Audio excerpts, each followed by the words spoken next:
Moin! Moin! Ich bin Adi. Und ich bin Milo. Und wir müssen euch was sagen. Wir haben in den letzten Wochen, Monaten viel überlegt, welche Produkte gibt es noch nicht, welche Eisteesorte. Welche Formate wurden noch nicht komplett ausgeschöpft. Ja. Und wir sind durch sehr, sehr intensive Marktanalysen auf den grünen Zweig gekommen, dass es jetzt der perfekte Moment ist, weil es noch fast niemand gemacht hat. Einen Podcast zu starten. Ja, deshalb genau, ist das die Ankündigung für einen Podcast, den Milo und ich machen. Wieso habe ich jetzt ganz weird, den wir machen, ne?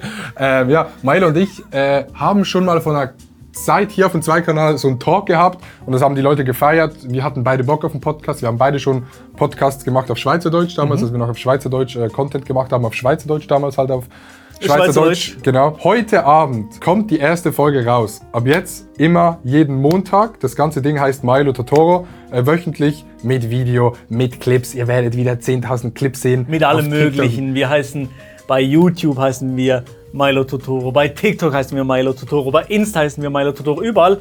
Jede Woche wöchentliche Clips und so weiter und so fort. Ja, wir wissen jetzt gar nicht genau, was dieses Video soll. Wir wollten euch nur Bescheid sagen. Würde uns auf jeden Fall nicht freuen, wenn ihr das Ding nicht anhört. Ist, glaube ich, cool geworden. Cooles Intro. Lass das Intro jetzt einfach abspielen. Dann jetzt kommt das Intro? Ja, jetzt kommt das Intro. Heute Abend, erste Folge vom Podcast.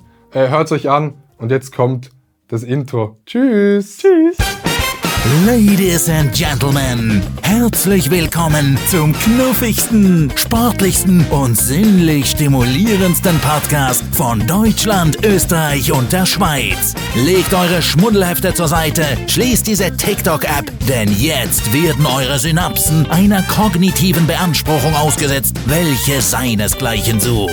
Macht es euch in von Kindern hergestellten Billigtrainerhosen bequem und holt euch einen überteuerten, aber dafür durchaus unappetitlichen Matcha-Tee. Ein Moment, in dem sogar Tennisblümchen Roger Federer genau hinhört und sich Markus Lanz wie ein 14-jähriger Praktikant in der Medienbranche fühlt.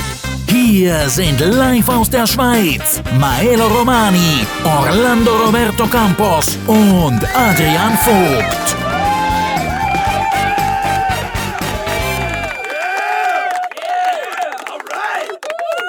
Ja.